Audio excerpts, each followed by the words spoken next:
Hi friends, இன்னைக்கு ஃப்ளிப்கார்ட்டில் ஒரு அன்பாக்சிங் வீடியோ தான் பார்க்க போகிறோம். நான் வந்து ப்ளூபெர்ரி ஆர்டர் பண்ணியிருந்தேன்.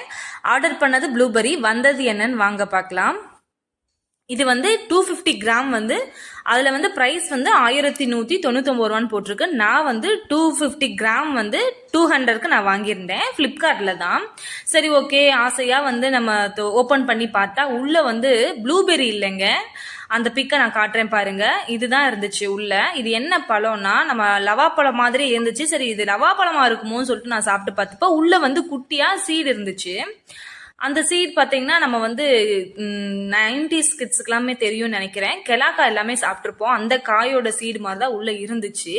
அப்போ இது ப்ளூபெர்ரி கிடையாது. எனக்கு ப்ளூபெர்ரி எப்படி இருக்கும் எல்லாமே எனக்கு தெரியும். நான் ஆல்ரெடி சாப்பிட்ருக்கேன். ப்ளூபெர்ரி நினைச்சு ஃப்ளிப்கார்ட்ல ஆர்டர் போட்டா ஒரு ஃபேக் ப்ராடக்டை சூப்பரா பேக்கேஜிங் பண்ணி அதில் எந்த ஒரு மிஸ்டேக் இல்லாம அப்படியே நம்புற மாதிரி இப்படி அனுப்பிச்சு விட்டுருக்காங்க. ஆனா ஓப்பன் பண்ணி பார்த்தா நம்மளுக்கு வந்து இது ப்ளூபெர்ரி இல்லை.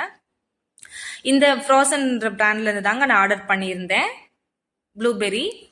இந்த மாதிரி ஃப்ளிப்கார்ட்ல நீங்க ஏதாவது ஆர்டர் பண்ணி இந்த மாதிரி ஃபேக் ப்ராடக்ட் நீங்களா ரிசீவ் பண்ணிருந்தீங்கன்னா கண்டிப்பா கமெண்ட் பண்ணுங்க. இப்படினா ஏமாத்துறாங்க, நீங்க யார்ட்டையும் இப்படி ஏமாறாதீங்க. ஒரு பொருள் வாங்கணும்னா கண்டிப்பா செக் பண்ணி பார்த்துட்டு வாங்குங்க. வீடியோ பிடிச்சிருந்தா லைக் பண்ணுங்க, ஷேர் பண்ணுங்க, மறந்துடாம சேனலை சப்ஸ்கிரைப் பண்ணிடுங்க. தேங்க்யூ.